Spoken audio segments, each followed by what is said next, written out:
अस्सलाम वालेकुम जी। आज का लेक्चर हमारे पास है जॉल्स लॉ, या इसे जॉल्स इफेक्ट भी कहते हैं।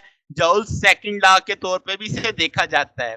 तो मेन हेडिंग है जॉल इफेक्ट, जॉल लॉ या जॉल सेकंड लॉ, किसी तौर पे भी आपके पास पेपर में आ सकता है। तो इसकी स्टेटमेंट क्या है? जॉल सेकंड लॉ कह लें या जॉल्स इफेक्ट, ये बताता है कि जो आइडियल गैस की इंटरनल एनर्जी है, ना वो प्रेशर पे डिपेंड करती है, ना वो वॉल्यूम पे डिपेंड करती है, वो सिर्फ डिपेंड करती है टेम्परेचर पे। ठीक होगी बात? इसको आप सादा तरीन लफ्जों में ऐसे कह सकते हो कि जो इंटरनल एनर्जी है एक परफेक्ट गैस की, वो फंक्शन होगी एब्सोल्यूट टेम्परेचर का सिर्फ, यानी कि इंटरनल एनर्जी का ताल्लुक सिर्फ टेम्परेचर के साथ होगा। तो जनाब, इसको मैंने समझाने के लिए लिख दिया कि internal energy function of temperature है। अब हम देखेंगे कि 1 kg जो आपके पास परफेक्ट गैस है, अगर हम उसे हीट करते हैं कांस्टेंट वॉल्यूम पे, तो टूल कैसे बनेगा। लेट्स से आपके पास फर्स्ट लॉ की स्टेटमेंट है कि आपके पास इंटरनल एनर्जी की चेंज बराबर होगी D Q minus D W. अब क्योंकि आप कांस्टेंट वॉल्यूम को डील कर रहे हो तो वर्क तो नहीं होगा, तो डी डब्ल्यू इक्वल टू क्या आ जाएगा? जीरो। तो रूल ये आ जाएगा कि फर्स्ट लॉ इस शक्ल में आ जाएगा कि इंटरनल एनर्जी की चेंज बराबर होगी हीट की चेंज के। अब हमने पढ़ा हुआ है कि कांस्टेंट वॉल्यूम पे जो परफेक्ट गैस में हीट होगी उसकी डी क्यू बराबर है सीवी डी टी के।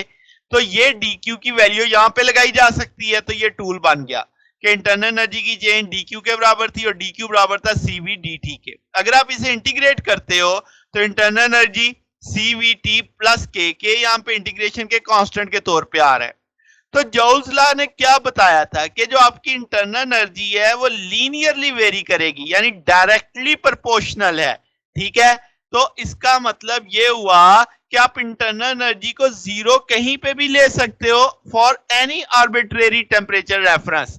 ठीक है, जैसे परफेक्ट गैस के लिए हम ये मानते हैं कि इंटरनल एनर्जी जीरो होगी जब टेम्परेचर जीरो होगा। यहाँ पे इंटीग्रेशन कांस्टेंट को क्या लिया गया है? जीरो लिया गया है। तो इसका मतलब के इंटीग्रेशन कांस्टेंट जीरो हो गया।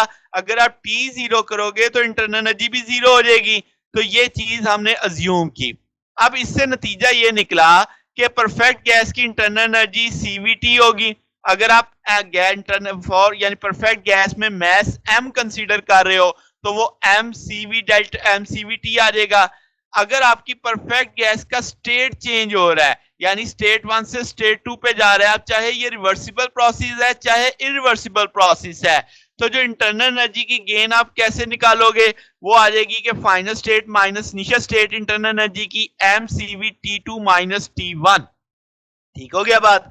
तो ये जनाब हमारे पास जो लॉ बना, ये जो आपको टूल दिख रहा है, इसे हम जॉल्स लॉ के तौर पे देखते हैं, जॉल्स इफेक्ट के तौर पे देखते हैं।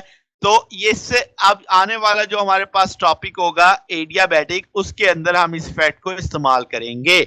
ये हमारा आज का टॉपिक था। अगर आपको इसमें कोई बात पूछनी हो, कोई डाउट हो, तो नीचे कमेंट्स में पूछ सकते हैं। वीडियो अच्छी लगी हो तो वीडियो को लाइक कीजिएगा, दोस्तों के साथ शेयर कीजिएगा, चैनल को भी सब्सक्राइब कर दीजिएगा। अब तक के लिए इतना ही, बकिया इंशाल्लाह फिर नेक्स्ट देखेंगे। ओके, अल्लाह हाफिज।